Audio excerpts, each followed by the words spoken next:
اعوذ باللہ من الشیطان اللعین الرجیم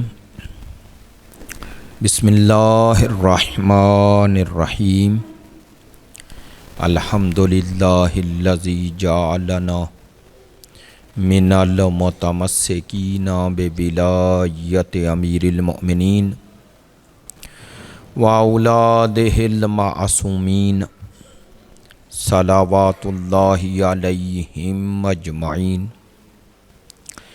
الحمد للہ علی ما انعم ولہ الشکر علی ما الہم والثناء بما قدم والصلاة والسلام والتحیۃ والاکرام علی سیدنا و مولانا حبیبنا و حبیب قلوبنا شفیعنا ابی القاسم محمد و آلہ الاطیبین الاطہرین الاجمدین الامجدین الذین اذہب اللہ عنہم الرجس وطہرہم تطہیرا واللعنۃ الدائمۃ علی منکری فضائلہم وغاصبی حقوقہم من الآن الی قیام یوم الدین اما بعد فقد قال سبحانہ وتعالی فی کتابہ المجید بسم اللہ الرحمن الرحیم افمن کان علی بینۃ من ربہ ویتلوہ شاہد منہ ومن قبلہ کتاب موسیٰ اماما ورحمہ اولئک یؤمنون بہ ومن یکفر بہ من الاحزاب فالنار موعدہ فلا تک فی مریۃ منہ انہ الحق من ربک ولکن اکثر الناس لا یؤمنون صدق اللہ العلی العظیم ان اللہ وملائکتہ یصلون علی النبی یا ایہا الذین آمنوا صلوا علیہ وسلموا تسلیما۔ آپ تمام حاضرین محفل کی توفیقات خیر میں اضافے کے لیے عید اللہ الاکبر ہے۔ اس عید پرسعید کی مناسبت سے پروردگار عالمین کے حضور بحق امیر المؤمنین یہ التجا کرتے ہیں کہ پروردگار عالمین ہم سب کو ولایت امیر المؤمنین میں شامل فرمائے۔ اس جہان میں اس ہستی کی ولایت اور روز محشر اسی ہستی کی شفاعت سے بہرہ ور فرمائے۔ پروردگار عالمین اس عید پرسعید کے صدقے میں امت اسلامیہ میں اتحاد و اتفاق قائم فرمائے۔ عظیم دن ہے، عظیم مناسبت ہے، پروردگار عالمین سے التجا کرتے ہیں کہ اس عید کے صدقے میں امیر المومنین کے صدقے میں وارث امیر المؤمنین امام عدل امام زمان کے ظہور میں تعجیل فرمائے۔ غیبت امام زمان ہے، غیبت امام زمان میں امام کے بخشے ہوئے نظام مرجعیت و رہبریت کی حفاظت فرمائے۔ پروردگار عالمین ناصبیت، خارجیت، یزیدیت کا قلع کما فرمائے۔ آپ تمام حاضرین کی توفیقات خیر میں اضافے کے لیے علماء کرام، مراجع عظام، محبین اہل بیت کی توفیقات خیر میں اضافے کے لیے، آپ کی تمام دعاؤں کی قبولیت کے لیے، تمام محبین امیر المؤمنین کی تمام دعاؤں کی قبولیت کے لیے، تمام دنیا کے محبین اہل بیت کی تمام ان آفات و بلیات سماوی و ارضی سے محفوظ رہنے کے لیے، سب دعاؤں کی قبولیت کے لیے بلند تر صلوات۔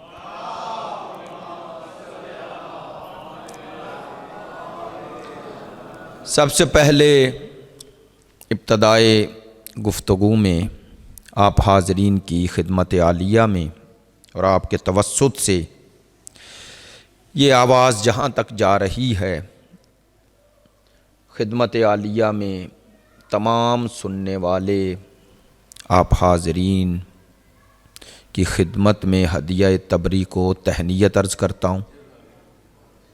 عظیم ترین مناسبت ہے، خوش قسمت ہیں وہ لوگ جو ذکر علی میں شامل ہیں۔ ایک ایسی ہستی کا ذکر کہ جس کے ذکر کو مصطفیٰ نے عبادت کہا ہے، سید الانبیاء نے عبادت شمار کیا ہے۔ کائنات عالم میں بعد از مصطفیٰ ایک ایسی ہستی کا تذکرہ ہے کہ جو بغیر شک و شبے امت مصطفیٰ میں بعد از مصطفیٰ سب سے اعلیٰ ہے، سب سے ارفع ہے، سب سے افضل ہے، سب سے بہتر ہے اور سب سے برتر ہے۔ عزیزان محترم، میں نے 2 روزہ جشن گزشتہ دنوں میں یہ عرض کیا ایک دوسری جگہ پر کہ امیر المومنین، امام المتقین، قائد الغر المحجلین، اسد اللہ الغالب، علی ابن ابی طالب علیہ الصلاۃ والسلام، آپ کی ذات گرامی کے بارے میں گفتگو کسی جہت سے بھی کرنا مشکل ہے، خصوصاً ایک خاطی کے لیے، ایک عاصی کے لیے، ایک خاکی کے لیے۔ اس عرشی، اس نوری مخلوق فرش پہ رہنے والے کو کیا معلوم کہ عرش کے رہنے والوں کا مقام کیا ہے۔ لہٰذا اسی لیے یہ عرض کیا کرتا ہوں کہ ان کے مقام و مرتبے کی شناخت کے 2 ہی ذریعے ہیں، یا خدا سے پوچھو یہ کیا ہے، یا مصطفیٰ سے پوچھیں یہ کیا ہے، 2 ہی ذریعے ہیں۔ اور یہ ہستی کا تذکرہ پھر اس لیے بھی مشکل ہو جاتا ہے کہ ہم 2 انتہائیں تاریخ اسلام میں اس ہستی کے ظہور کے بعد دیکھتے ہیں۔ جب مولا کائنات کی شخصیت معاشرے میں اور اسلامی دنیا میں نمایاں ہوتی ہے تو 2 رویے مولا کائنات کے بارے میں تاریخ میں موجود ہیں۔ ایک وہ رویہ جس نے محبت میں تجاوز کیا، اور دوسرے وہ تھے جنہوں نے بغض میں تجاوز کیا۔ ادھر بھی تجاوز ہے، ادھر بھی تجاوز ہے۔ اور آپ جانتے ہیں محبت میں جو تجاوز ہے اسے غلو کہا گیا، اور بغض میں جو تجاوز تھا اسے کسر کہا گیا۔ ہمیشہ بغض میں انکار ہوتا ہے، تکثیر ہوتی ہے، اور محبت کے پیچھے جب معرفت نہ ہو تو تجاوز ہوتا ہے، غلو ہوتا ہے۔ کائنات عالم میں شخصیت امیر المومنین کی عظمتوں کا یہ بھی ایک پہلو ہے کہ علی کو جیسے دشمن ملے، بغض رکھنے والے، ویسے محب ملے، لیکن امیر المومنین کی شخصیت حقیقی کی شناخت جسے ہو گئی وہ اس کائنات عالم میں اللہ کا مقرب بن گیا۔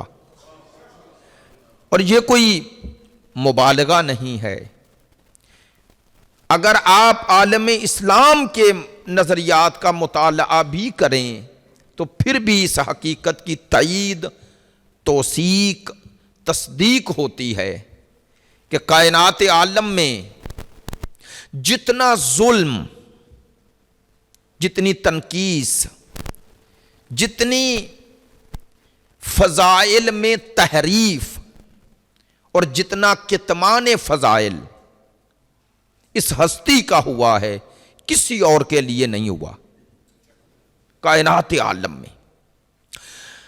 اس جشن میں چاہتا یہ ہوں کہ آپ کی خدمت عالیہ میں کچھ چند پہلو ذکر کیے جائیں مولا کائنات کے حوالے سے۔ ابتدائے گفتگو میں یہ چاہتا ہوں کہ فضائل امیر المؤمنین بزبان خالق امیر المؤمنین، یعنی دوسرے لفظوں میں خدا کی نظر میں مرتضیٰ کیا ہیں، یہ عرض کروں۔ پھر ایک پہلو عالم اسلام کے ایک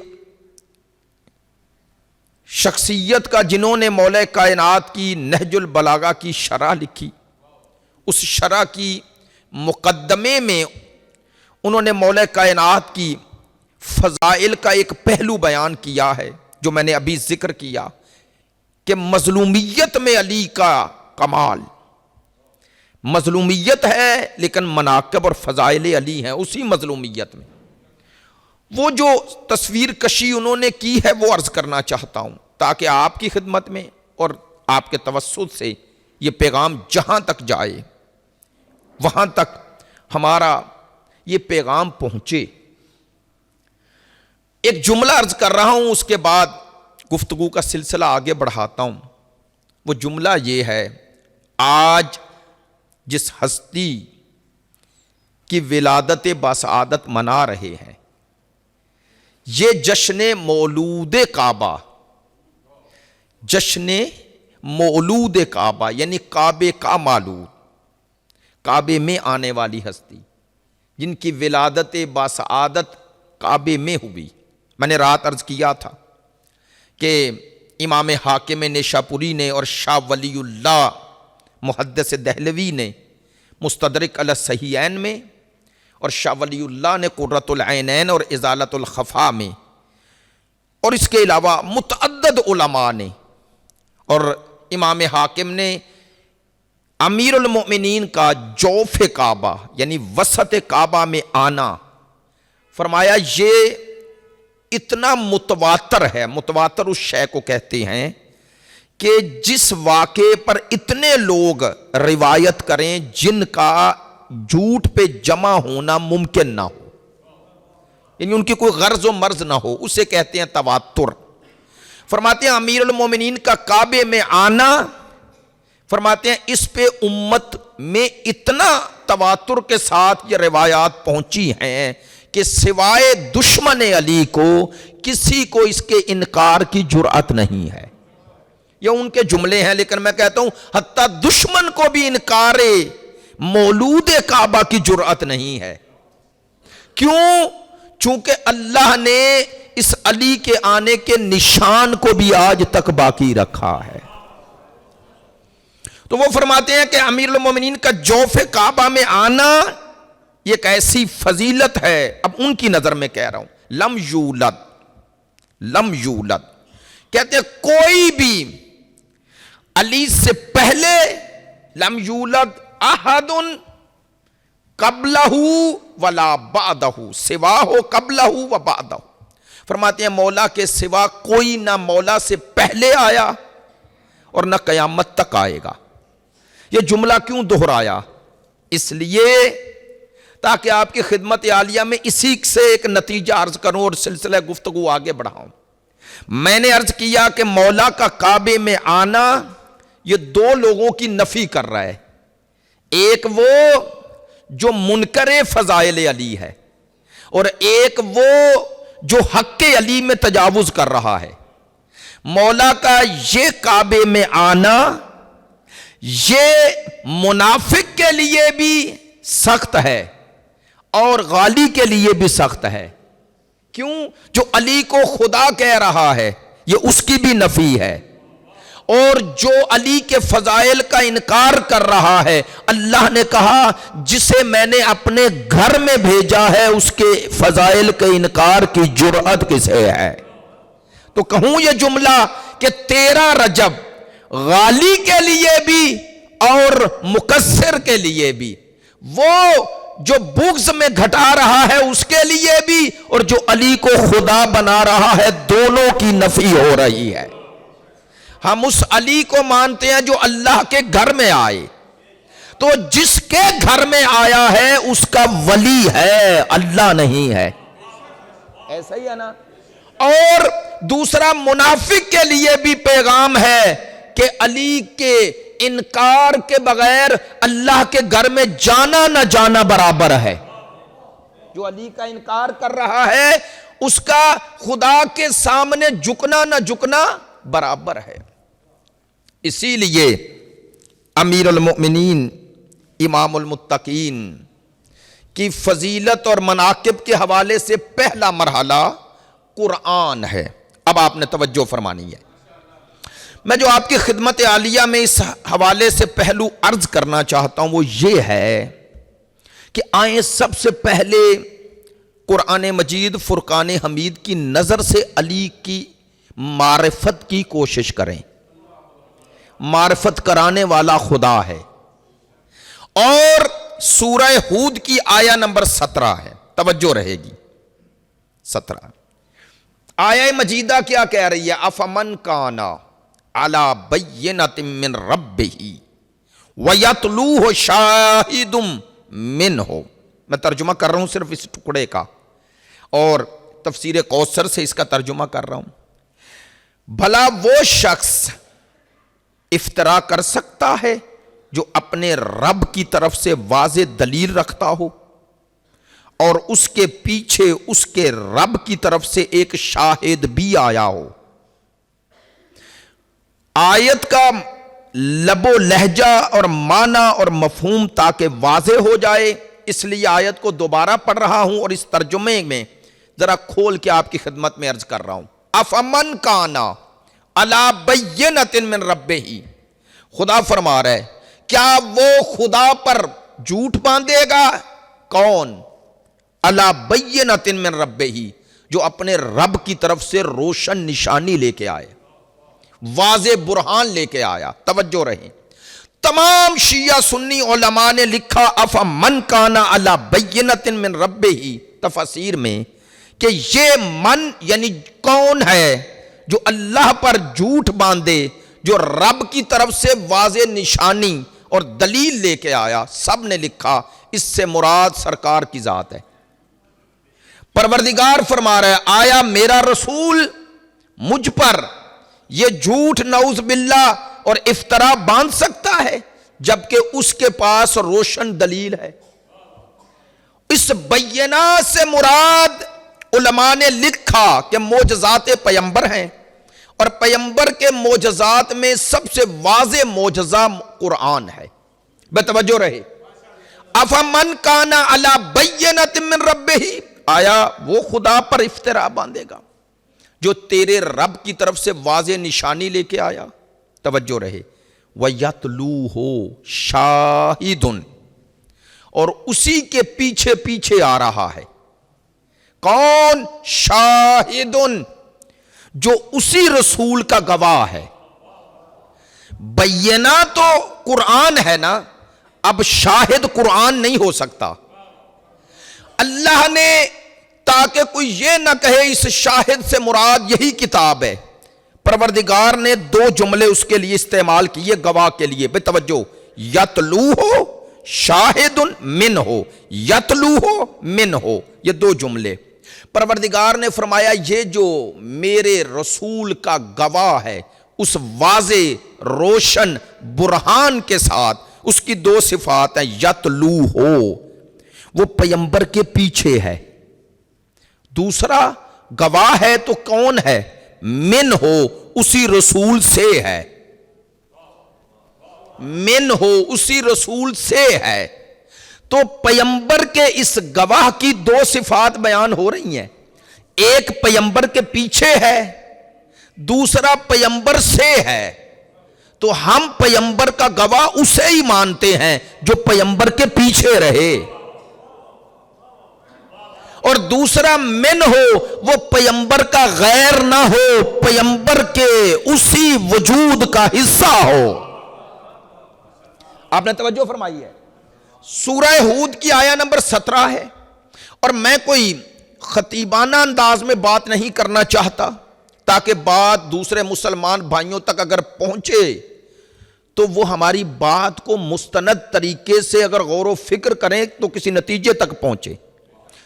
ہمارا اس آیہ مجیدہ کے متعلق کیا عقیدہ، کیا نظریہ ہے، میں صرف اپنا نقطہ نظر پیش نہیں کرتا، میں اس حوالے سے امت مسلمہ کا نظریہ کیا ہے ہم وہی پیش کرتے ہیں، تاکہ تمام مسلمان بھائیوں تک یہ بات پہنچے کہ ہم فضائل علی خود سے بیان نہیں کرتے، ہم وہی فضائل مولا کے مانتے ہیں جو خدا و مصطفیٰ نے ہم تک پہنچائے ہیں، جو خدا و مصطفیٰ نے پہنچائے ہیں۔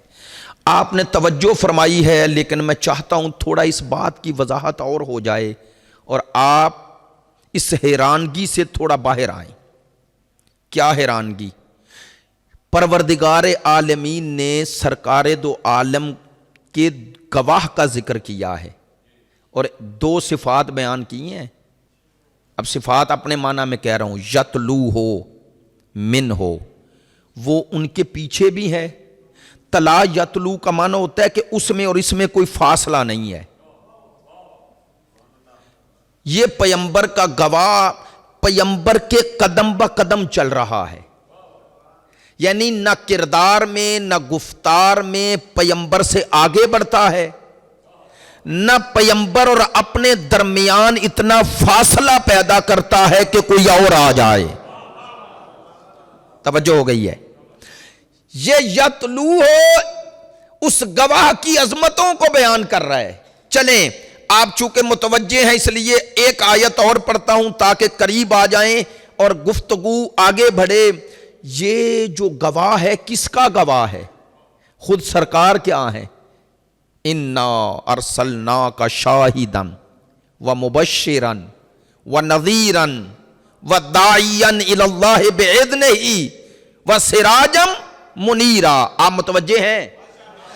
میں نے سورہ احزاب کی آیت پڑھی ہے، پروردگار فرما رہا ہے یا ایھا النبی، اے نبی، انا ہم نے ارسلنا کا آپ کو بھیجا، کیا بنا کے؟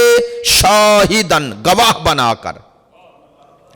خدا کے صفات و اوصاف جب پروردگار مصطفیٰ کے اوصاف و صفات بیان کر رہا ہے تو پروردگار کہہ رہا ہے اے مصطفیٰ ہم نے آپ کو شاہدن، گواہ بنایا۔ تو مصطفیٰ کس کے گواہ ہیں؟ ہر مسلمان کہتا ہے اللہ کی وحدانیت کے گواہ ہیں، خدا کی ذات کے نہیں، خدا کی وحدانیت کے گواہ ہیں۔ آپ متوجہ ہیں؟ مصطفیٰ ہیں خدا کی وحدانیت کے گواہ۔ سوچیں جسے اللہ اپنی وحدانیت کا گواہ بنائے گا وہ کیسا ہوگا؟ اچھا اگر سرکار دو عالم کی عظمت سامنے آ گئی تو پھر اگلا جملہ سمجھ میں آئے گا۔ ایک آیت سورہ احزاب کی سایہ میں پروردگار نے فرمایا مصطفیٰ میری نبوت، میری وحدانیت کے گواہ ہیں۔ پھر آیت پڑھ رہا ہوں سورہ نساء، توجہ فرمائیں گے، خداوند متعال فرماتا ہے فَكَيْفَ إِذَا جِئْنَا مِنْ كُلِّ أُمَّةٍ بِشَهِيدٍ وَجِئْنَا بِكَ عَلَىٰ هَٰؤُلَاءِ شَهِيدًا۔ اے میرا رسول وہ کیسا وقت ہوگا روز محشر جب ہم ہر امت پر اس امت کے نبیوں کو گواہ بنائیں گے۔ ہم روز محشر ہر امت پر اس امت کے نبیوں کو گواہ بنائیں گے۔ وَجِئْنَا بِكَ عَلَىٰ هَٰؤُلَاءِ شَهِيدًا، اور میرا حبیب آپ کو ان نبیوں پر گواہ بنائیں گے۔ متوجہ ہو گئے آپ؟ نہیں، ترتیب میں یہ کہہ سکتا ہوں ہر نبی اپنی امت کے اعمال کے گواہ ہے، ایسا ہی ہے نا؟ قرآن کہہ رہا ہے ہر نبی قیامت کے دن اپنی امت کی گواہی دے گا، اس کے اعمال و کردار اور اس کے خاتمہ بالخیر یا خاتمہ بالشر کی گواہی ہر نبی دے گا۔ اب سوچیں مقام مصطفیٰ کیا ہے؟ ہر نبی اپنی امت کا گواہ ہے اور سرکار دو عالم ان انبیاء کے گواہ ہیں۔ اب جب سرکار کا یہ مقام ہو تو میں بلا تشبیہ یہ کہنے کی اب پوزیشن میں ہوں کہ جو انبیاء کے گواہ بنے انہیں مصطفیٰ کہتے ہیں، جو اس مصطفیٰ کا گواہ بن کے آئے وہ کیسا ہوگا؟ متوجہ ہے انشاءاللہ؟ اب آئیں سورہ ہود کی اس آیہ مجیدہ جس میں پروردگار عالمین فرما رہا ہے کہ آیا میرا رسول، آیا وہ ہستی خدا پر افترا باندھ سکتی ہے جو اللہ کی طرف سے واضح اور روشن برہان کے ساتھ آیا؟ وَيَتْلُوهُ شَاهِدٌ مِّنْهُ۔ اب اس گواہ کی دو صفات ہیں، ایک پیچھے چل رہا ہے، دوسرا مِّنْهُ اسی مصطفیٰ سے ہے۔ اب آئیں علماء اعلام نے، علماء اسلام نے اس کے بارے میں کیا کہا، کیا فرمایا؟ امام فخر الدین رازی کہتے ہیں، فرماتے ہیں کہ اگر اس آیت کے الفاظ پہ غور کیا جائے تو کہتے ہیں یہ بات ظاہر ہو رہی ہے کہ بینہ جو روشن اور واضح دلیل لے کے آ رہی ہے وہ ذات مصطفیٰ ہے، اور جو مصطفیٰ کی گواہ بن کے آ رہی ہے، کہتے ہیں اس وقت اگر ہم اصحاب میں نظر ڈالیں تو ان صفات کا حامل سوائے مرتضیٰ کے کوئی اور نظر ہی نہیں آتا۔ توجہ فرمائیں گے، فرماتے ہیں اب اگر کوئی پوچھے کہ یتلو تلک البینہ کیا معنی ہے، فرماتے ہیں قولہ منہ اے ھذا الشاہد من محمد وبعض منہ۔ توجہ رہے، فرماتے ہیں اگر کوئی مجھ سے پوچھے کہ یہ جو کہا گیا کہ پیغمبر کا وہ گواہ جو ان کے پیچھے ہے، وشاہد منہ، یہ منہ کا کیا معنی ہے؟ تو امام فخر الدین رازی فرماتے ہیں منہ سے مراد کہ وہ سرکار کے وجود کا ایک حصہ ہے۔ اللہ اکبر۔ توجہ فرمائیں گے، امام قرطبی اپنی تفسیر قرطبی الجامع لأحکام القرآن میں ان کے الفاظ پڑھ رہا ہوں، بھئی اس سے بڑی گواہی ہمارے پاس کوئی نہیں ہے۔ اور ایک اہل سنت مفسر یہ لکھ رہا ہے، کہنے لگے امیر المومنین نے، امام المتقین نے اصحاب کے مجمع میں یہ اعلان کیا، کیا فرمایا؟ ما من رجل من قریش الا وقد انزلت فیہ الآیت والآیتان۔ فرمایا قریش میں سے کوئی ایسا شخص نہیں جس کے بارے میں اللہ نے کوئی آیت یا دو آیتیں نہ اتاری ہوں، یا اس کی مذمت میں یا اس کی مدح و ثنا میں۔ راوی کہتا ہے کہ میں نے فقال لہ رجل، ایک شخص اٹھا امیر المومنین کی طرف مخاطب ہوا، ایو شیء نزل فیکا، کہنے لگا یا علی اگر قریش کے ہر فرد کے حق میں کوئی نہ کوئی آیت اتری ہے، آپ کے حق میں کون سی آیت آئی ہے؟ خود علی بول رہے ہیں، توجہ فرمانا، ایک اہل سنت مفسر امام قرطبی یہ لکھ رہے ہیں۔ چونکہ میں ان کے سیم جملے پڑھ رہا ہوں اس لیے میں نہیں کہنا چاہتا کہ انہوں نے اس جملے میں صرف مولا کی ایک آیت کا ذکر کیا، چونکہ میری گفتگو سے مربوط ہے اس لیے یہ روایت پڑھ رہا ہوں، دوبارہ نام لے رہا ہوں۔ امام قرطبی اپنی تفسیر میں یہ جملے لکھ رہے ہیں اور راوی ہے خود علی، خود مولا کائنات۔ مولا نے فرمایا قریش میں سے کوئی ایسا شخص نہیں جس کی شان میں کوئی آیت یا اس کی مذمت میں آیت یا آیتان، دو آیات نازل نہ ہوئی۔ راوی کہتا ہے ایک شخص نے خود مولا سے پوچھا اے علی آپ کی شان میں کون سی آیت آئی ہے؟ اب مولا بولے فقال علی وَيَتْلُوهُ شَاهِدٌ مِّنْهُ۔ آئے ہائے ہائے، مولا نے فرمایا وہ گواہ جو مصطفیٰ سے ہے وہ میرے علاوہ کوئی اور ہو ہی نہیں سکتا۔ میری بات پہ توجہ رہے گی. اللہم محمد و آل محمد. آپ متوجہ ہیں انشاءاللہ. میں چاہ رہا ہوں تھوڑا سا عام ڈگر سے ہٹ کے یہ جشن ہو. کیوں؟ چونکہ آج ناسبیت، خارجیت، دشمنی علی عیاں ہو رہی ہے.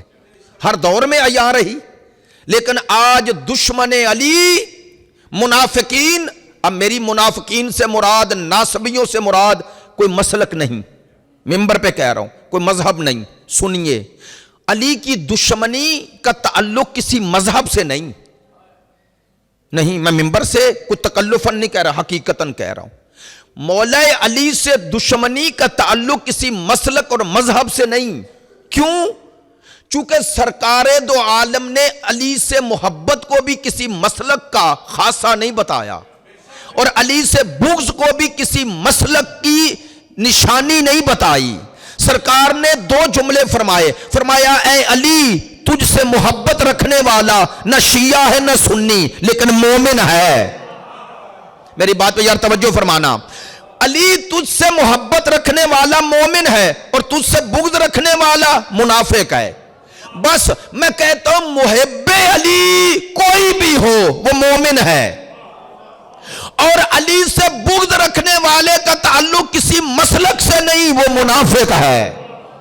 اب ایک جملہ کہتا ہوں، اگر مومنین کی صف میں آنا ہے تو محب علی بنو، اور اگر اپنی صفوں سے منافقوں کو نکالنا ہے تو ذکر علی کرو.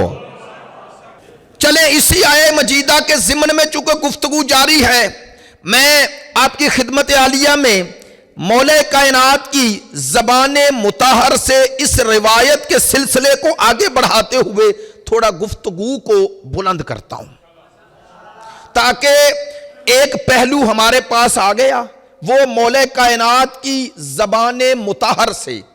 اور ہمارے نزدیک علی امام معصوم ہے. جب علی کہیں کہ یہ آیت میرے حق میں ہے تو کسی کی بات کو ہم اب کسی کھاتے میں نہیں رکھتے. ایسا ہی ہے نا؟ اور اگر عام مسلمانوں سے بھی اپیل ہے، جو علی کو امام نہیں مانتا وہ بھی علی کو خلیفہ راشد تو مانتا ہے نا بھئی؟ ایسا ہے یا نہیں؟ ان کے نزدیک بھی علی خلافت راشدہ میں شامل ہیں. اگر علی کو خلیفہ مانتے ہو پھر بھی، اگر علی کو اصحاب میں مانتے ہو پھر بھی، اگر علی کو آل میں مانتے ہو پھر بھی، اب آپ پہ منحصر ہے کہ آپ علی کو کس صف میں کھڑا کرتے ہیں. لیکن جس صف میں بھی لے جاؤ علی نمایاں نظر آئیں گے. میری بات پہ توجہ رہے گی. نمایاں نظر آئیں گے، منفرد نظر آئیں گے، بہتر برتر نظر آئیں گے. اور اب امت کے پاس اختیار ہے. علی کو صحابہ پیمبر میں شمار کرتے ہو تو صحابی کہہ رہے ہیں میرے حق میں یہ آیت ہے. علی کو نفس پیمبر مانتے ہو تو علی کہہ رہے ہیں میرے حق میں آیت آئی ہے. اب توجہ فرمانا، جو بات آپ کی خدمت عالیہ میں عرض کرنا ہے، یہ جو صفت بیان ہو رہی ہے وَيَتْلُوهُ شَاهِدٌ مِّنْهُ، اسی آیا کو دوسری آیا سے ملاتا ہوں تاکہ مقام علی کا ایک اور زاویہ آپ کے سامنے آ جائے. سورہ رعد، یقول الذین کفروا لست مرسلا. میرا حبیب، وہ لوگ جو کافر ہیں، یقول وہ کہتے ہیں، کیا کہتے ہیں؟ لست مرسلا، آپ اللہ کے بھیجے ہوئے رسول نہیں ہیں. کل، میرا حبیب ان سے کہیے، خدا کہہ رہا ہے مصطفیٰ سے، انہیں کہہ دیں، کیا کہہ دیں؟ کفا باللہ، میرے لیے اللہ کافی ہے. کس میں؟ شہیدم بینی و بینکم. وہ جو انکار رسالت کر رہے ہیں انہیں مخاطب کرو. خدا کہہ رہا ہے اے مصطفیٰ ان سے کہیں میرے اور تمہارے درمیان میری رسالت کی گواہی کے لیے ایک خدا کافی ہے. خدا، کفا باللہ، خدا کافی ہے. بھئی اب یہ روایت نہیں آیت ہے. وَمَنْ عِنْدَهُ عِلْمُ الْكِتَابِ، اور دوسرا میری رسالت کی گواہی کے لیے وہ کافی ہے. من ہے، وہ کافی ہے. من کون؟ عِنْدَهُ عِلْمُ الْكِتَابِ. پروردگار نے نام نہیں لیا، پروردگار نے وصف بیان کیا. پروردگار عالمین نے توصیف میں وصف بیان کیا، موصوف کا ذکر نہیں کیا، وصف ذکر کر دیا، نام نہیں لیا، اس کی توصیف میں وصف ذکر کیا۔ کیوں کیا؟ پروردگار نے کہا نام اگر لیتا تو کئی ہم نام پیدا ہو جاتے۔ پروردگار نے فرمایا میں نے وصف بیان کر کے قیامت تک کے لیے اس آیت کے معنی کو اس کی ذات میں منحصر کر دیا جس میں یہ وصف ہے۔ بہت شکریہ، باتیں تھوڑی عام نہیں ہیں۔ جزاک اللہ، سلامت رہیں۔ جس ہستی کا جشن ہے وہ علی ہیں، علی کا معنی بلند ہے، تو بلند درود پڑھیں مولا کائنات پہ۔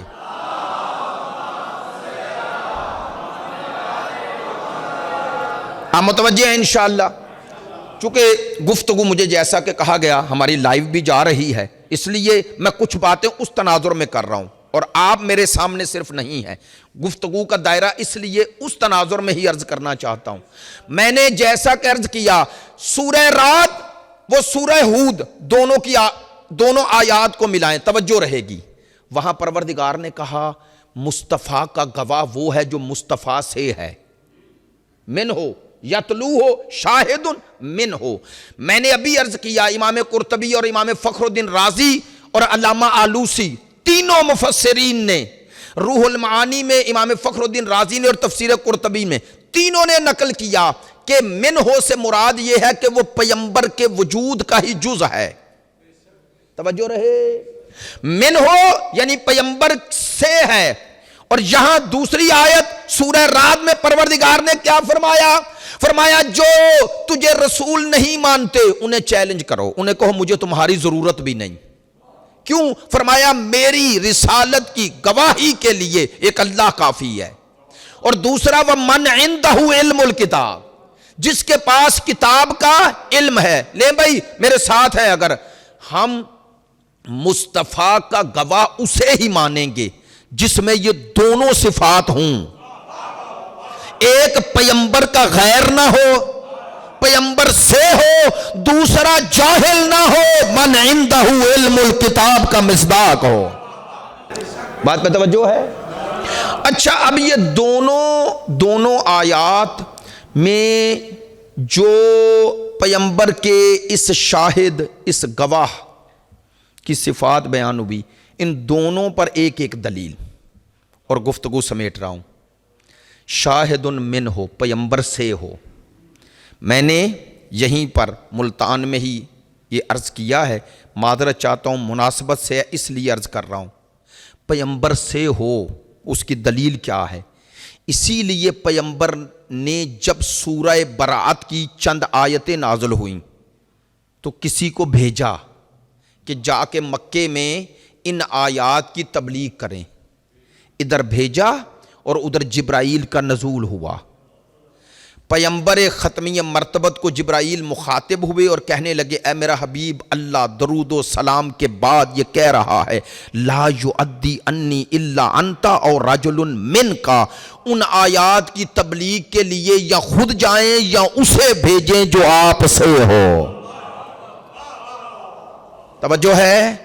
نہیں، ایک روایت دوسری روایت ختمی مرتبت نے، سرکار دو عالم نے، وجہ تخلیق کائنات نے، مقصود حیات نے، رحمت للعالمین نے، بشیر و نذیر نے یہ ارشاد فرمایا کیا؟ ایک دفعہ مولا کائنات کو دیکھا، فرمانے لگے یا علی انت منی و انا منکا، علی تو مجھ سے ہے میں تجھ سے ہوں۔ توجہ ہے میری بات پہ؟ شہید مطہری اور دوسرے علماء نے بھی یہ نقل کیا ہے کہ یہ مقام وحدت کی انتہا ہے۔ کیا میں تجھ سے ہوں تو مجھ سے ہے، یعنی بتایا کہ ہم دونوں میں کوئی فرق نہیں ہے، اور اگر فرق ہوتا تو علی کو خدا مباہلہ میں کبھی نفس مصطفیٰ نہ بناتا۔ اب یہ جو باتوں کا اشارہ کر رہا ہوں ان کے لیے کر رہا ہوں جو فضائل علی کو شیعوں کی بنائی ہوئی باتیں سمجھتے ہیں۔ آؤ، یہ قرآن ہے، یہ قرآن ہے، اور یہ قرآن کی تائید حدیث ہے، یا برعکس کہوں حدیث کی تائید قرآن سے ہے، مرتضی مصطفیٰ سے جدا نہیں ہے، یہ خدا نے کہا ہے، ہم نے نہیں۔ اور سنیے دوسری آیت کون سی پڑھی تھی؟ من عندہ علم الکتاب، دوسرا مصطفیٰ کا گواہ وہ ہے، سرکار دو عالم کا گواہ وہ ہے جس کے پاس پوری کتاب کا علم ہے۔ اب علم الکتاب، یہ کتاب سے مراد اگر الف لام سے مراد یہ لوگ ساری کتب، تو پھر بھی مسئلہ حل ہے کہ پیغمبر کا گواہ وہی بنے گا جو ساری کتب کا عالم نظر آئے۔ میری بات میں توجہ ہے؟ یہ میں نے کیوں کہا ساری کتب؟ بعد نے کہا اس الف لام سے مراد استغراق کا ہے۔ استغراق کا کیا ہوتا ہے؟ اب ذرا توجہ فرمائیے گا۔ مثلا ہم پڑھتے ہیں یہ آیت الحمدللہ رب العالمین، تو اس کا ترجمہ کیا کرتے ہیں؟ تمام، تعریف اللہ۔ یہ تمام کس لفظ کا معنی ہے؟ الف لام کا، توجہ ہے؟ تمام۔ تو اگر آپ کہیں من، یہ آپ کو سمجھانے کے لیے آسان کر رہا ہوں، من عندہ علم الکتاب، یہ جو الف لام ہے اگر اس معنی میں لیں تو ترجمہ یہی بنے گا نا، پیغمبر کا دوسرا گواہ وہ ہے جس کے پاس ساری آسمانی کتابوں کا علم ہے، ایسا ہی ہے۔ اور اگر الف لام سے مراد معرفہ لیں کہ قرآن کی طرف اشارہ ہے، تو پھر بھی مسئلہ حل ہے کہ سرکار کا دوسرا گواہ وہ ہے جس کے پاس پوری کتاب کا علم ہے۔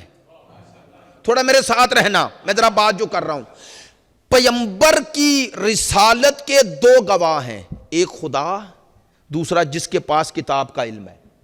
خدا کی گواہی کیا ہے مصطفیٰ کے لیے؟ سنیے گا تاکہ یہ بات آپ کے ذہنوں میں بھی رہ جائے اور تھوڑا مسئلہ بھی واضح ہوتا جائے۔ خدا کی گواہی سرکار دو عالم کی نسبت قولی نہیں، فعلی ہے۔ خدا کی گواہی یہ نہیں کہ وہ مصطفیٰ کا کلمہ پڑھتا ہے، خدا کی گواہی قولی نہیں، لسانی نہیں، زبان سے نہیں، فعل سے ہے۔ وہ کیا؟ وہ ہے پیغمبر کی تائید کر رہا ہے۔ گواہی کا معنی تائید، کیا تائید؟ کہ جسے اپنا بنایا ہے اس کے ہاتھ پہ معجزات ظاہر کر رہا ہے۔ یہ معجزات یہ فعلی تائید ہے، قولی نہیں۔ تو اللہ کی گواہی یہ ہے کہ میں تائید کر رہا ہوں۔ توجہ، اسی تائید، تصدیق اور توثیق جو اللہ کر رہا ہے اپنے رسول کی، اسے جب دوسرے گواہ کی طرف لے کے جاؤ گے تو بھئی کم از کم مقام بیان میں مصطفیٰ کا ایک گواہ خدا ہے اور دوسرا گواہ وہ ہے جو اللہ کی اس فعلی گواہی کے مقابلے پہ اس گواہی کی تائید کر رہا ہے۔ تھوڑا میرے ساتھ رہنا۔ اب دوسرا گواہ مقام بیان میں کوئی ایسا ہونا چاہیے، اب دوسرا گواہ کسی ایسے کو بنائیں کہ جیسے اللہ مصطفیٰ کو بناتا ہے تو جو بنانے والا ہے وہ اس کا مقام حقیقی جانتا ہے۔ اب دوسرا گواہ بھی اللہ اسے بنائے گا کہ کائنات میں کوئی اس سے بڑھ کر مصطفیٰ کی معرفت نہ رکھتا ہو۔ ایسا ہی ہوگا۔ اگر ایسا نہ ہو تو گواہ کیسے ہوگا؟ دونوں گواہوں میں مطابقت نہیں رہے گی تو بس ثابت ہوا۔ توجہ رہے، من عندہ علم الکتاب، پیغمبر کا دوسرا گواہ وہ ہے جس کے پاس کتاب کا علم ہے۔ بعد نے لکھا، میرے پیش نظر ہے، اس میں وہ ساری روایات ہیں، بعد نے لکھا کہ اس سے مراد عبداللہ ابن سلام ہے۔ سب توجہ فرمانا، یہ ایک یہودی تھا، مدینے میں رہتا تھا۔ بعد نے کہا جی اس سے مراد اہل کتاب ہیں، اور اہل کتاب میں عبداللہ ابن سلام ہے۔ اور افسوس سے کہنا پڑتا ہے کچھ شیعہ کہنے والے اپنے آپ کو کہتے ہیں عبداللہ ابن سلام، بھئی وہ مصداق ہے، جبکہ انہیں اتنا بھی شعور نہیں کہ یہ سورہ رعد کی یہ آیت مکی ہے۔ عبداللہ ابن سلام اس آیت کے نزول کے وقت مسلمان ہی نہیں تھا، بھئی وہ مدینے کا رہنے والا ہے، یہودی ہے۔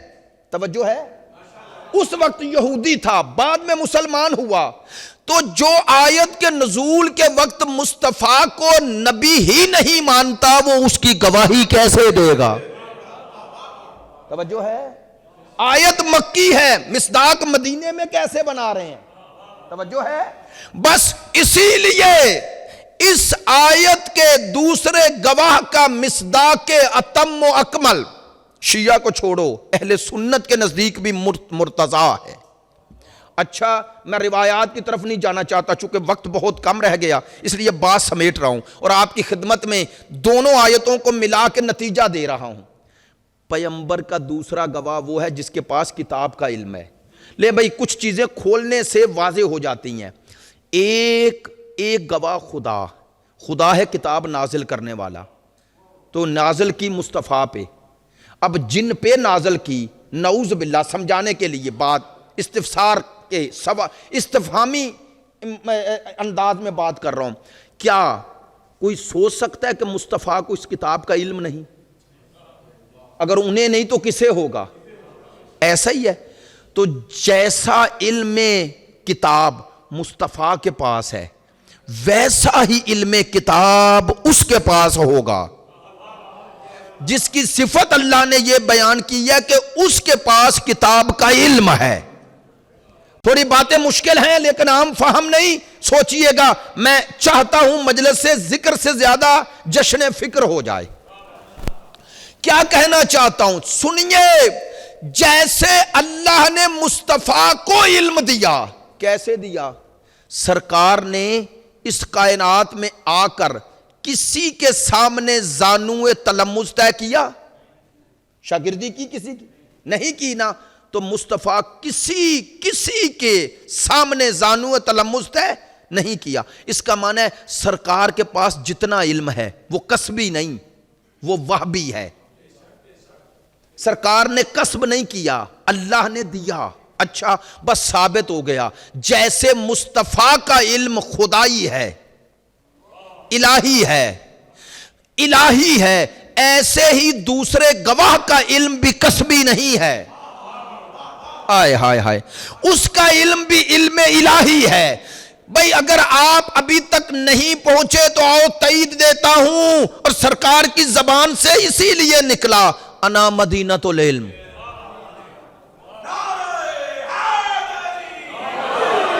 انا مدینۃ العلم وعلی بابھا۔ تو امت فیصلہ کرے، جو علم مدینے کے پاس ہے وہی علم در کے پاس ہے، جو شہر علم کے پاس ہے وہ در شہر علم کے پاس ہے۔ اور جیسے اور جس نے شہر کو دیا، بس فرق اتنا ہے، مصطفیٰ کو بلا واسطہ دیا اور نفس مصطفیٰ کو مصطفیٰ کے ذریعے دیا۔ ہم یہ مانتے ہیں، سرکار کی عظمتوں کا انکار کرنے کی کبھی جرأت بھی نہیں کر سکتے، سوچ بھی نہیں سکتے۔ اسی لیے کہہ رہا ہوں، جسے بلا واسطہ ملا وہ مصطفیٰ ہیں، جسے مصطفیٰ نے ویسا دیا جیسا خدا نے مصطفیٰ کو دیا ہے۔ نہیں توجہ ہوئے؟ کائنات میں دو ہی تو ظرف ہیں جن میں اتنی وسعت تھی کہ جیسے وہ دینا چاہتا تھا ویسے ان میں لینے کی صلاحیت تھی۔ اگر نہ ہوتی یہ اہلیت، یہ صلاحیت نہ ہوتی تو مولا کائنات کیوں فرماتے؟ جب پوچھنے والے نے کہا آپ نے اتنا وسعت علم کہاں سے لی؟ فرمانے لگے ھذا ما ذکانی رسول اللہ زکن زکا، یہ علم مجھے مصطفیٰ نے ایسے دیا جیسے فاختہ بچے کو دانا دیتی ہے۔ دوسرا سوال تھا کتنا دیا؟ اب مولا کے الفاظ ہیں، میرے تھوڑے ہی ہیں، مولا کے الفاظ ہیں۔ فرماتے ہیں سرکار نے میرے لیے ایک در علم کھولا، مجھ پر ایک علم کا در کھولا۔ فرماتے ہیں میں نے اس ایک سے الف بابن، ہزار کھول دیے۔ فتحت الف بابن، میں نے ایک سے ہزار۔ میں متعدد بار یہ جملہ دہرا چکا ہوں۔ اگر کسی شے کو مثال کے طور پر، یہ میرے پاس فون ہے نا، یہ ایک ہے، آپ مجھ سے تقاضا کریں نا اس ایک سے دو بناؤ تو نہیں ہوتے۔ یہ دو تب ہی ہوں گے جب اس میں دو بننے کی گنجائش ہو۔ ایسا ہی ہے نا؟ مولا کائنات کیا بتا رہے تھے؟ فرما رہے تھے سرکار نے ایک در کھولا اور میں نے ایک سے 1000 کھول دیے، تو یہ تھوڑے ہی بتا رہے تھے کہ نعوذ باللہ میرا علم مصطفیٰ سے زیادہ ہے، بتا رہے تھے 1 میں 1000 تھے، سمجھا یہ رہے تھے 1 میں 1000 تھے، اسی لیے 1 سے 1000 کر دیے۔ تو کیا سمجھانا چاہ رہے تھے؟ سمجھانا چاہ رہے تھے علی کو پہچانو، علی کیسا شاگرد ہے۔ نہیں بتاؤں، عرض کروں، اب میں یہ بات عرض کر رہا ہوں نا، ممبر پہ ہوں، میں جسارت نہیں کرنا چاہتا، لیکن کوئی بات کرتا ہوں تو چہروں کو دیکھتا ہوں اور سمجھتا ہوں ان کی حیرانگی سے کہ بات نہیں پہنچی، تو واضح کرنا پڑتا ہے، واضح کرنا پڑتا ہے۔ اور بعض دوست وہ ہیں کہ ابھی بات شروع کر رہا ہوتا ہوں، اشارہ سے پہنچ جاتے ہیں۔ میری کیا حیثیت؟ کوئی عالم بھی جب بات کرے گا تو سامنے والوں کے اسی رد عمل سے اندازہ لگائے گا کہ ان میں میری بات کو سمجھنے کی کتنی صلاحیت اور اہلیت ہے۔ بتا رہے ہیں مصطفیٰ کو مرتضیٰ جیسا ملا، آئے ہائے ہائے، فرمانے لگے مجھ میں اور تم میں یہی فرق ہے۔ کاش میری بات پہنچ جائے۔ بتا رہے تھے امیر المومنین امام المتقین، بتا رہے تھے کہ مجھ میں اور تم میں یہی فرق ہے۔ کیا فرمایا؟ مجھے علم دینے والی ذات تھی مصطفیٰ اور لینے والی ذات تھی مرتضیٰ۔ فرمایا اس لیے میرے رسول نے 1001 میں بند کر کے دے دیا۔ آئے ہائے ہائے ہائے، فرمایا جب مجھے دینا چاہا تو 1001 میں بند کر دیا، اور میں نے تمہیں علم دینا چاہا تو 1000 کھولنا پڑے۔ ہاں، من عنده علم الکتاب، جس کے پاس کتاب کا علم ہے۔ یہ کتاب کا علم اگر علی کے پاس نہ ہوتا تو سرکار کبھی نہ فرماتے۔ میری بات پہ توجہ فرمائیے گا، علی مال قرآن والقرآن ما علی۔ ان حدیث کو آپ بھی پڑھتے ہیں، ہمارے برادران بھی پڑھتے ہیں، لیکن ان حدیث کو پڑھ کے اس کے سطحی معنی ادھر بھی ہیں، معذرت چاہتا ہوں ادھر بھی ہیں، نہیں، ان کے حقیقی معنی تک پہنچنے کی کوشش فرمائیں۔ سرکار کا فرمان ہے کیا؟ علی مع القرآن والقرآن مع علی، قرآن علی کی معیت میں ہے، معیت، اور علی قرآن کی معیت میں ہے۔ دلیل فرمایا لن یفترقا حتی یرد علی الحوض، یا لا یفترقان حتی یرد علی الحوض۔ توجہ فرمانا، سرکار کے اگلے جملے کیا ہیں؟ سرکار دو عالم فرما رہے ہیں علی قرآن کے ساتھ، قرآن علی کے ساتھ، فرماتے ہیں یہ ان دونوں میں افتراق نہیں ہوگا، جدائی نہیں ہوگی۔ کب تک؟ جب تک میرے پاس نہ پہنچ جائیں۔ یہ اگلے جملے کیا بتا رہے ہیں؟ تو اب معنی یہ ہے، سب سے پہلے غور و فکر کرنے کی ضرورت یہ ہے، یہ جو سرکار فرما رہے ہیں کہ قرآن علی کی معیت میں اور علی قرآن کی معیت میں، اور ان دونوں میں جدائی نہیں ہوگی، تو یہ جدائی کا معنی کیا ہے؟ جدائی نہیں ہوگی، افتراق نہیں ہوگا، اختلاف نہیں ہوگا، معنی کیا ہے؟ توجہ ہے؟ کیا معنی ہے؟ کیا امیر المومنین جہاں جاتے تھے یہ مکتوبی قرآن، یہ تدوینی کتاب کی شکل میں جو قرآن ہے، ہمارا ایمان ہے اس کے لفظ لفظ پہ، سرکار اسے اپنے پاس رکھتے تھے، اٹھائے رکھتے تھے، یہ معنی ہے؟ تو پھر کیا معنی ہے؟ معذرت چاہتا ہوں، آپ کی زبان بن رہا ہوں۔ پتہ چلا سرکار بتا رہے تھے کہ قرآن کے جتنے حقائق ہیں وہ علی کے پاس ہیں۔ ہائے ہائے ہائے ہائے، بتا رہے تھے قرآن کے ظاہر سے جو باطن ہے، جو قرآن کے باطن ہے، جو حقائق ہیں، جو علم ہے، چونکہ مولا کائنات نے خود فرمایا ہے ظاہرہ حکم و باطنہ علم۔ انشاءاللہ کبھی اس لفظ کی وضاحت عرض کروں گا تو اسے کھولوں گا۔ قرآن کا ظاہر بھی ہے، باطن بھی ہے، اگر مجھے سمجھ میں باطن نہ آئے تو انکار نہ کریں۔ قرآن کوئی سطحی کتاب تھوڑی ہے، قرآن کوئی سطحی کتاب تھوڑی ہے، یہ اللہ کا کلام ہے۔ حضرت عبداللہ ابن مسعود کی روایت ہے، حضرت عبداللہ ابن مسعود کی روایت ہے، ان سے پوچھا گیا کہ قرآن کا ظاہر اور باطن ہے؟ فرمانے لگے ہاں، ان القرآن انزل علی 7 حرف، توجہ فرمانا، یا احرف، فرماتے ہیں قرآن 7 حرف یعنی 7 تہ میں نازل ہوا۔ سنیے گا، فرماتے ہیں کہ کوئی قرآن کی آیت نہیں وَلَهُ ظَهْرٌ وَبَطْنٌ جس کا ظاہر اور باطن نہ ہو. صحابی رسول ہیں حضرت عبداللہ ابن مسعود رضی اللہ تعالیٰ عنہ، اہل سنت کی روایت ہے جسے میں نے آج ہی پڑھا، اور اسے مولانا آفتاب جوادی صاحب نے افضلیت علی المرتضیٰ میں نقل کیا. توجہ فرمائیے گا. وہ کہتے ہیں حضرت عبداللہ ابن مسعود نے جب یہ اعلان کیا نا، ہاں قرآن کا ظاہر بھی ہے باطن بھی ہے، تو پوچھنے والے نے حیرانگی سے کہا کہ یہ ظاہر اور باطن جو ہے یہ باطن کس کے پاس ہے؟ فرمانے لگے امت میں اگر قرآن کا باطن مصطفیٰ کے بعد کسی کے پاس ہے تو وہ مرتضیٰ ہے. میری بات پر توجہ ہے؟ وہ مرتضیٰ ہیں. امیر المومنین نے فرمایا ظاہرہ حکم و باطنہ علم. توجہ فرمائیں گے، میں ذرا بات سمیٹ رہا ہوں لیکن چاہتا ہوں کوئی آپ تک ہر رخ سے بات پہنچ جائے. فرمایا قرآن کا ظاہر حکم ہے، باطن معرفت ہے. علم بمعنی معرفت ہے.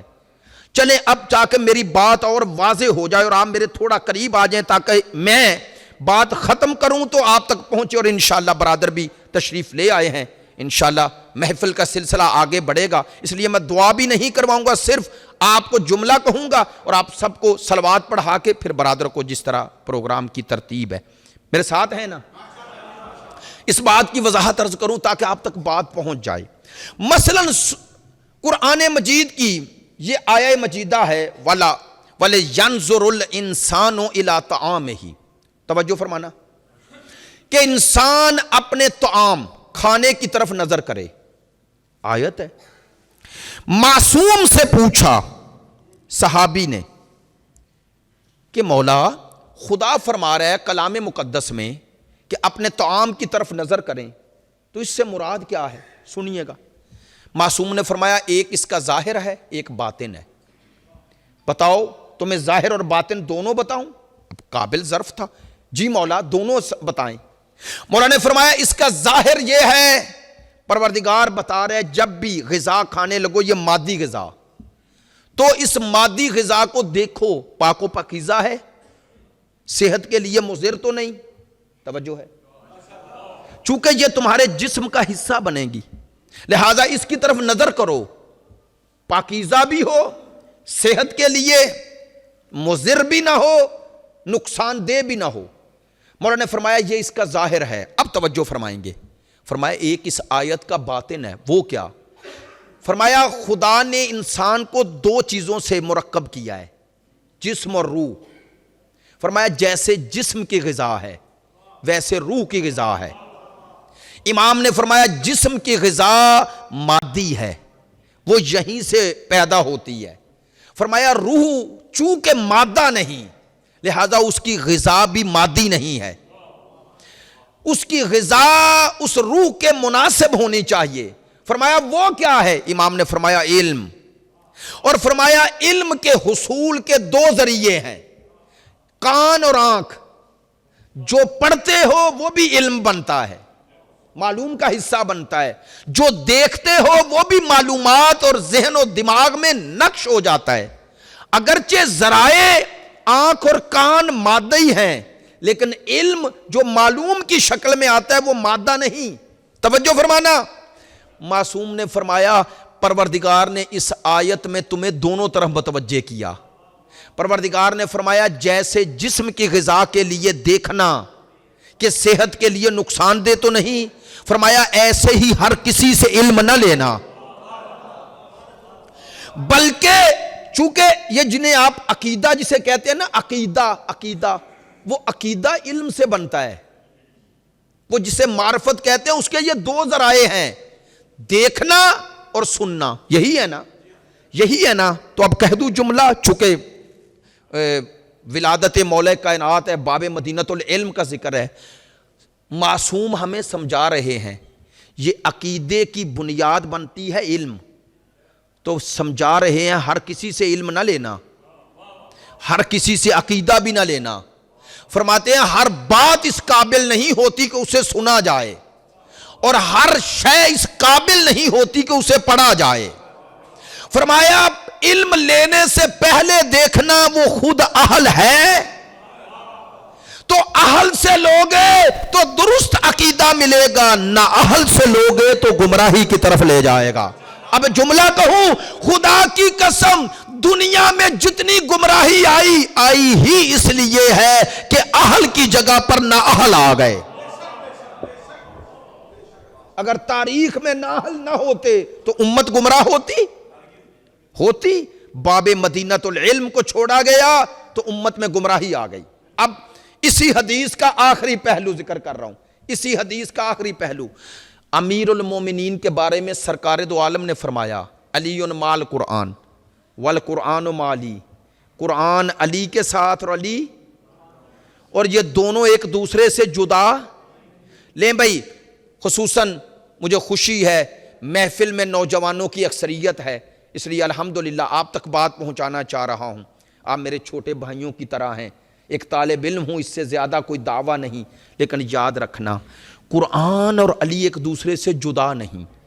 اس کا ایک معنی یہ ہے کہ کوئی ایسی آیت نہیں قرآن میں جو ہو اور علی کہیں مجھے اس کا معنی نہیں آتا۔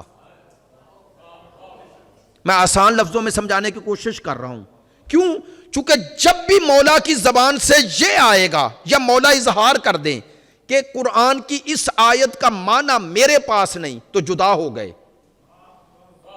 بھائی، جس کا معنی نہیں ہے وہ الگ ہو گئے، آپ اس کے ساتھ نہیں ہیں۔ توجہ فرمانا، سرکار نے فرمایا تھا جدا نہیں ہوں گے، اس کا معنی کہ جو قرآن میں ہے وہ علی کے پاس ہے۔ توجہ فرمائی، ایک معنی یہ ہے کہ علی قرآن سے الگ نہیں ہوگا۔ سرکار پوری امت کو سمجھا رہے تھے، اگر تمہیں کسی آیت کا معنی لینا ہو تو در علی پہ جانا۔ ہائے ہائے ہائے ہائے، فرمایا کسی آیت کا کوئی معنی لینا ہو تو اپنی عقل کے گھوڑے نہ دوڑانا، در علی پہ جانا، یعنی اس پیرامیٹر کو آل محمد سے لینا۔ توجہ فرمانا، ایک اور دوسرا معنی جو ہمارے دوست عزیز نے کیا بڑا خوبصورت معنی ہے، اب میں اس لیے ذکر کر دیتا ہوں تاکہ بخل بھی نہ ہو، خیانت بھی نہ ہو۔ توجہ فرمائیں گے، یہی سرکار کی حدیث مولا علی کی عصمت ثابت کر رہی ہے۔ کیوں؟ اب توجہ فرمانا میرے استدلال پر اور دلیل پر۔ سرکار نے فرمایا قرآن اور علی جدا نہیں ہوں گے، تو قرآن کے بارے میں اللہ نے فرمایا لا یاتیہ الباطل من بین یدیہ ولا من خلفہ، قرآن میں کسی طرف سے باطل داخل نہیں ہوتا۔ تو قرآن عین حق ہے، جو کہے حق ہے۔ نہیں توجہ ہوئی، قرآن حق ہے، اس کا معنی کیا کہ قرآن جسے سچا کہے وہ سچا ہے، جسے جھوٹا کہے یہ بھی سچ ہے۔ کیا سچ ہے؟ جسے قرآن نے جھوٹا کہا وہ ہے۔ یہی صفت علی میں بھی ہے، کاش میری بات پہنچ جائے۔ جیسے قرآن عین حق ہے ویسے علی عین حق ہے۔ نہیں، اب مجھے یہ کہنے کی اجازت دیں، اتنا فرق ضرور ہے، میں نے شروع کیا قرآن علی کے ساتھ، علی قرآن کے ساتھ، اور قرآن سے یہ آیت پڑھی کہ قرآن عین حق ہے۔ اب میں اس حدیث کو نہ پڑھوں تو بخل ہوگا۔ سرکار نے ہی فرمایا علی مال حق والحق ما علی، حق علی کی مائیت میں اور علی حق کی۔ لو بھائی، وہاں تو سرکار نے فرمایا تھا نا کہ قرآن اور علی جدا نہیں ہوں گے، یہاں سرکار نے دعائیہ انداز میں اگلا جملہ فرما دیا، وہ کیا؟ اللہم ادر الحق حیث ماہو دار علی، یا اللہ حق کو ادھر پھیر جدھر علی جائیں۔ خدایا حق کو ادھر پھیر جدھر علی جائیں۔ میرے ساتھ ہیں؟ لو بھائی، امت مسلمہ آج حق اور حقیقت کو پہچاننے کے لیے آپ کے پاس کوئی عذر نہیں۔ آج سرکار دو عالم کی نہ حدیث کی روشنی میں اپنی راہ واضح کرو۔ سرکار دو عالم پوری امت کو لاہ عمل دے کے جا رہے ہیں۔ کیا؟ دعائیہ انداز میں فرما رہے ہیں، اے میرے اللہ حق کو ادھر پھیر جدھر علی جائیں۔ امت بتائے سرکار کی یہ دعا قبول ہوئی یا نہیں؟ ہائے ہائے ہائے ہائے، سرکار کی یہ دعا قبولیت کا شرف حاصل کیا یا نہیں؟ کوئی مسلمان سوچ سکتا ہے؟ کسی مسلمان میں جرأت ہے کہ یہ کہے کہ سرکار دو عالم کی دعا نعوذ باللہ نقل کفر نباشد رد ہو گئی؟ تو سرکار کی دعا قبول ہوئی؟ آپ کا ایمان ہے نا، ہر مسلمان کو یہ ایمان رکھنا واجب ہے یا نہیں؟ سرکار مستجاب دعوات ہیں یا نہیں؟ سرکار کی دعا قبول ہے تو سرکار کی دعا کا نتیجہ ہے کہ اب جدھر علی ہوں گے حق ادھر ہوگا۔ سرکار امت کو سمجھا رہے تھے کہ میرے بعد حق نہ ڈھونڈنا۔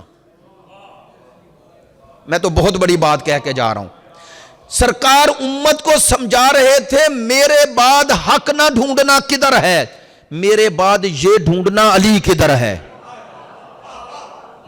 سرکار امت کو یہ پیغام دے کے جا رہے تھے کہ میری امتیوں، اگر تم نے گمراہی سے بچنا ہے، تمہیں حق و حقیقت چاہیے، تو میرے بعد کسی کو نہ دیکھنا، صرف علی کو دیکھنا۔ اللہم ادر الحق حیث ما ہو دار علی، یا اللہ حق کو ادھر پھیر جدھر علی جائیں۔ اور شاہ ولی اللہ نے تفہیمات الہیہ میں کیا خوبصورت جملہ کہا، فرماتے ہیں وَإِذَا تَمَّتِ الْعِصْمَةُ كَانَتْ أَفَائِلُهُ حَقًّا كُلُّهَا، فرماتے ہیں جب عصمت کمال پہ پہنچ جائے، پڑھے لکھے دوستوں کے لیے جملہ ہے، شاہ ولی اللہ فرماتے ہیں جب عصمت کمال پہ پہنچ جائے تو صاحب عصمت کا ہر فعل خود حق بن جاتا ہے۔ اللہ اکبر۔ وہ فرماتے ہیں انا لا اقول انہا تطابق الحق بل ہے الحق بعینہا، فرماتے ہیں میں یہ نہیں کہہ رہا کہ وہ مطابق حق ہو جاتا ہے، بلکہ یہ کہہ رہا ہوں وہ عین حق ہو جاتا ہے۔ نہیں، اگر یہیں تک شاہ ولی اللہ لکھتے تو ساری امت کے لیے نکلنے کا عذر کا تعویل کا بہانہ تھا۔ شاہ ولی اللہ نے اپنے جملے آگے بڑھائے، فرماتے ہیں جیسے، ان کے جملے پڑھ رہا ہوں، وہ فرماتے ہیں جب کوئی عین حق بن جائے تو اس کی مثال کیا ہے؟ فرماتے ہیں اس کی مثال یہی ہے جو میرے اور آپ کے رسول نے دعائیہ انداز میں علی کے لیے کی ہے۔ فرماتے ہیں سرکار نے یہ نہیں فرمایا تھا یا اللہ علی کو ادھر پھیر جدھر حق جائے، فرمایا برعکس فرمایا تھا کہ حق کو ادھر موڑ دے جدھر علی جائیں۔ سننا، وہ فرماتے ہیں سرکار کا یہ فرمانا کہ یا اللہ حق کو ادھر موڑ جدھر علی جائیں، یہ اس بات کی دلیل ہے کہ علی خود عین حق ہے۔ نہیں، اب میں یہ جملہ انشاءاللہ آپ تک بات واضح کرتا جا رہا ہوں درجہ بدرجہ، اور برادر سے معذرت، مجھے جو وقت دیا گیا ہے انشاءاللہ اسی کے اندر ہی توجہ فرمائیں گے۔ جو بات عرض کرنا چاہ رہا ہوں، سرکار کی اس حدیث کا معنی شاہ ولی اللہ نے کر دیا۔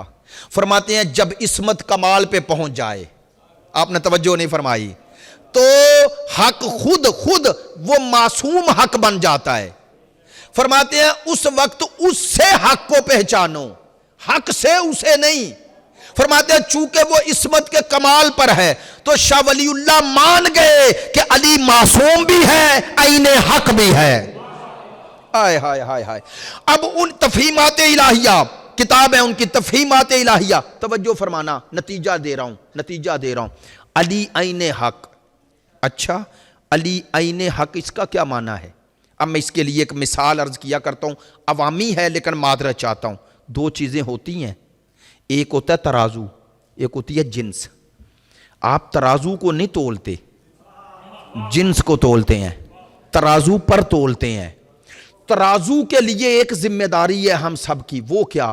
ہم پرکھیں ترازو درست ہے،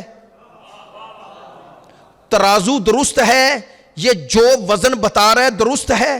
ترازو کو پرکھا جاتا ہے، جنس کو تولا جاتا ہے، کس پہ؟ ترازو پہ۔ تو لو، سرکار نے بتایا امت میں علی جنس نہیں ترازو ہے۔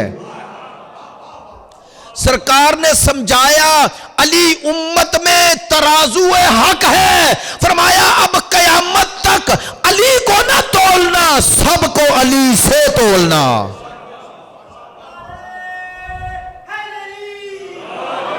اب سب کو علی سے تولنا. اسی لیے تو ہم جب نجف جاتے ہیں، آئیں ذرا اختتام گفتگو میں اپنے جشن کا یہ حصہ بھی مکمل کروں.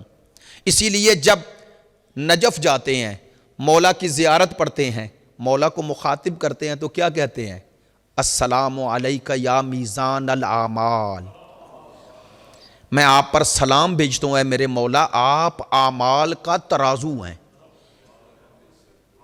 علامہ نقن فرماتے ہیں ہر شے کا ترازو اس کی وجود کے مطابق ہوتا ہے، یعنی سنخیت ہونی چاہیے، تناسب ہونا چاہیے.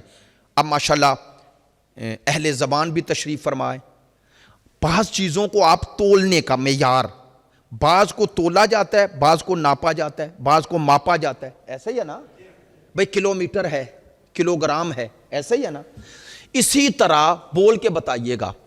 بات میں پھر ادبا ہیں، ادبا میں پھر شعراء ہیں. تو وہ شعر جو کہتے ہیں اس کا بھی ایک وزن ہوتا ہے یا نہیں؟ وہ جس سے تولتے ہیں شعر کو وہ اس کی میزان ہے نا. تو پتہ چلا ہر شے کی میزان کا معنی الگ ہوتا ہے، ایک ہی نہیں ہوتا. توجہ ہے؟ اب آپ جانتے ہیں ترازو مختلف طرح کے آ گئے. پہلے ہم دیکھتے تھے ترازو ہوتے تھے، دو پلڑے ہوتے تھے. اب الیکٹرانک آ گئے، ادھر جنس رکھی فوراً بتانے لگا. ایسے ہی ہے نا؟ کلومیٹر میں یہ بھی تو مسافت بھی آپ اس کو ماپتے ہیں نا، کپڑے اس کو ناپا جاتا ہے، ایسا ہی ہے. تو علی مولا کائنات اعمال کا ترازو ہے. اس کا معنی کیا ہے؟ کیا معنی ہے؟ توجہ رہے گی. جشن کے آخری پیغام ہے علی اعمال کا ترازو ہے. معنی کیا ہے؟ معنی یہ ہے ہر عمل کرنے سے پہلے نظر مولا پہ کرنا. میری بات پہنچ رہی ہے؟ اعمال کا ترازو ہے، اعمال کا. اب جو عمل انجام دینا نا، پہلے علی کو دیکھنا، اپنے امام کو دیکھنا، اپنے عمل کو منطبق کرنا مولا پر. اگر میرا عمل مطابق مولا ہے تو قبول، اگر مخالف مولا ہے تو مردود. اپنی زندگیوں کو مولا کی زندگی پر منطبق کرنا. کیسا باپ بننا ہے دیکھنا علی کیسے بنے ہیں. میری بات پہ توجہ ہے؟ ہاں، کیسا باپ بننا ہے نمونہ علی ہیں. کیسا معاشرے میں فرد بننا ہے نمونہ علی ہیں. کیسی حکومت کرنی ہے اگر کہیں ذمہ داری مل جائے تو نمونہ علی ہیں. میری بات پہ توجہ ہے؟ اور کیسی نماز پڑھنی ہے علی کو دیکھنا، دیکھ کر پڑھنا، پڑھ کے نہ دیکھنا. میں نے جملہ عرض کر دیا ہے. مولا کو دیکھنے ترازو کا معنی یہ ہے کہ وہ امام ہے. ہر عمل میں میزان وہ ہیں. جو عمل جیسا بننا چاہتے ہو کیسا بنے. ہمیں مصطفیٰ نے ہر در سے بے نیاز کیا. فرمایا تمہارے پاس کامل و اکمل نمونے چھوڑ کے جا رہا ہوں، میرے بعد ان نمونوں پہ نظر رکھنا. توجہ ہے؟ فرمایا اپنے اعمال، اپنی گفتار، اپنی رفتار، اپنے اعمال کا ترازو علی کو بنانا. اگر علی جیسا عمل ہے تو یقین کر لینا اللہ کو پسند ہے. تو اب مجھے کہنے کا حق دیں اعمال کا ترازو بھی علی ہے اور افراد کو پرکھنے کا ترازو بھی علی ہے. لو بھئی ہم اپنا عقیدہ بتا رہے ہیں.